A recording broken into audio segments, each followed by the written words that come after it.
Hello everyone, my name's GeoRob and I'm from the internet. And we're just going to get right into it today. Well, sort of. I should probably explain what the drawing is.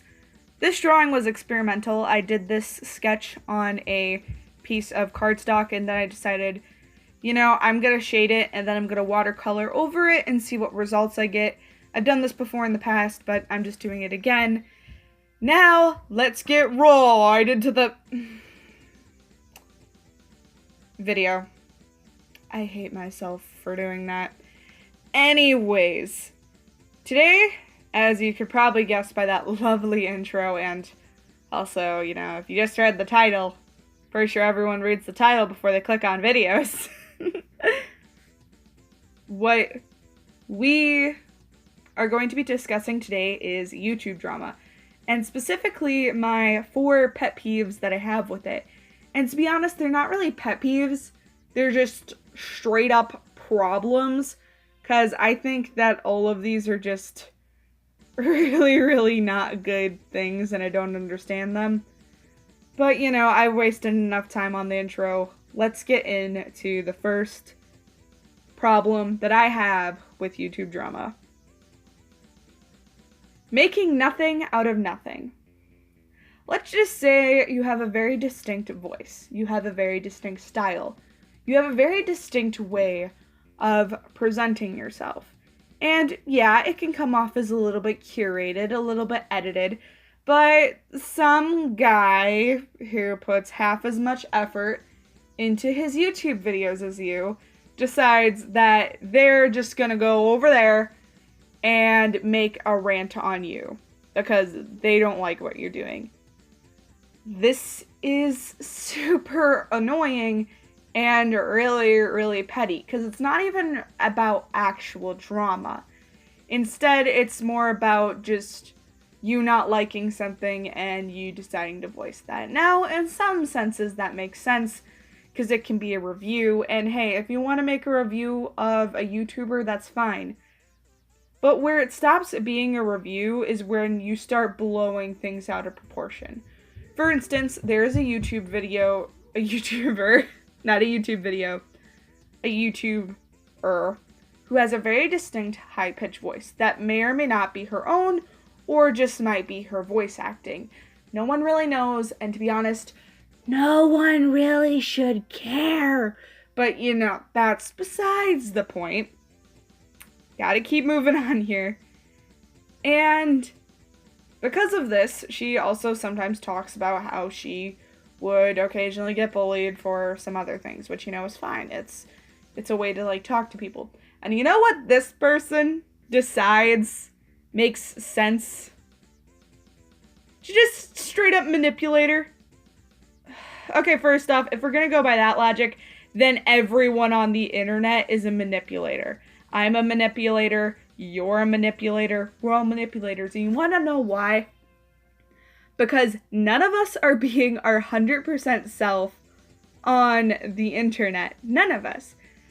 Honestly, I'm probably as raw as YouTubers get with me leaving mistakes in, me being lazy with my editing, and other things like that. I'm pretty much as raw as they come.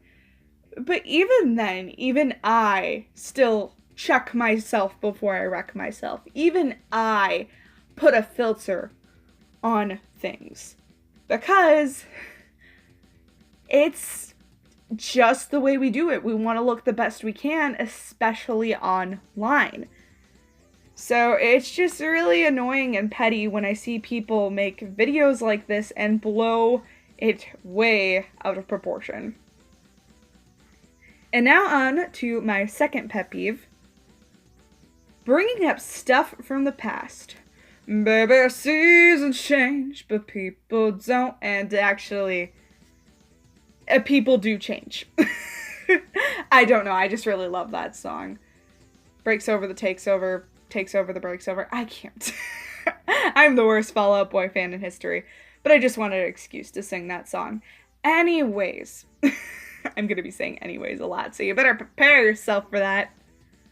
What some people will do is that they'll just be peeking around at some past internet stuff.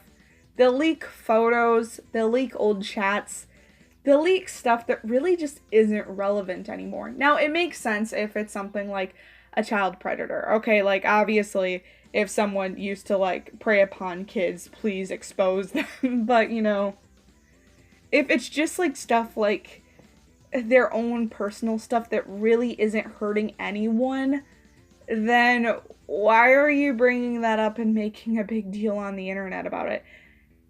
Especially if they, like, apologize for that. People do change.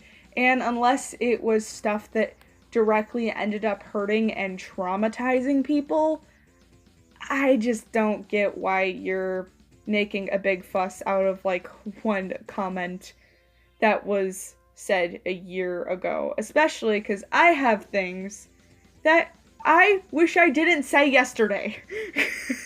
But maybe that's just my anxiety talking. I don't know. And to my third problem with YouTube drama is irrelevant points. I have seen videos on YouTubers who deserve the heat, who deserve the drama, who messed up and deserve to be called out for it. But then, in that lovely suggestion feed, once I get the lowdown of what went down, I see a video about the same person, except examining their love life. Like I said, this happens. I swear, once people tear you apart once, they will tear you apart again and again and again. And it gets to the point where people will just end up starting to judge things that really isn't in their place to judge. I've seen a YouTuber who messed up really, really bad and deserved to be called out for it. But like I said, she had a video of someone just examining her relationship with her boyfriend, and I thought that was the dumbest thing ever. I didn't even watch the video because personally, it seemed so irrelevant from everything else. And I'll admit it, if a video seems irrelevant to me, I won't watch it. So that's what went down there. Maybe say, oh, well, you're judging a book by its cover. Well, they put a pretty bad cover on that book. I'm just gonna say that. And my fourth and biggest problem that I have with YouTube drama is the anxiety it gives us as creators. As creators, we want to put our best selves out there. And we also want to be transparent. And it can be really difficult to find that medium. However, when people are making videos about bigger YouTubers for the most seemingly petty of things, or just two YouTubers going at each other for no good reason, it can be pretty nerve-wracking. Like, you get on this platform and you're just praying that you don't upset the wrong person, or you don't accidentally say the wrong thing without realizing it. And I'm just here to tell you, don't worry about that. Trust me, I worry about that too, all the time. I get stressed, I get concerned, I'm afraid, oh no, what if someone looks up my Pinterest boards? You know, that's where all my dark secrets are. Please don't follow me on Pinterest. I'm gonna stop. But you know, things like that. However, in my opinion, we all just need to learn how to let this go, because people are always going to criticize you for the smallest of things, or when they actually do find something worth criticism, they'll just completely come up with something irrelevant just to keep the conversation going and to keep the views and mid-ad rolls rolling. And you know what? We don't need to deal with that. Because as an individual content creator, you can choose what you get to put out. And if someone has a problem with that, then you can just ignore them. And I know that's hard. I have a hard time with it too. But it's what we gotta do. I'm a poet and I didn't even know it. Okay, that was really cringy. But anyways, that was it for my TED Talk. I'm sorry if this video was poorly constructed, because I don't really care, because this is my YouTube channel and I can do whatever I want. Although constructive criticism is welcome, so feel free to leave it below. I'm not that terrible. Anyways, Godspeed. This is GeoRob signing out.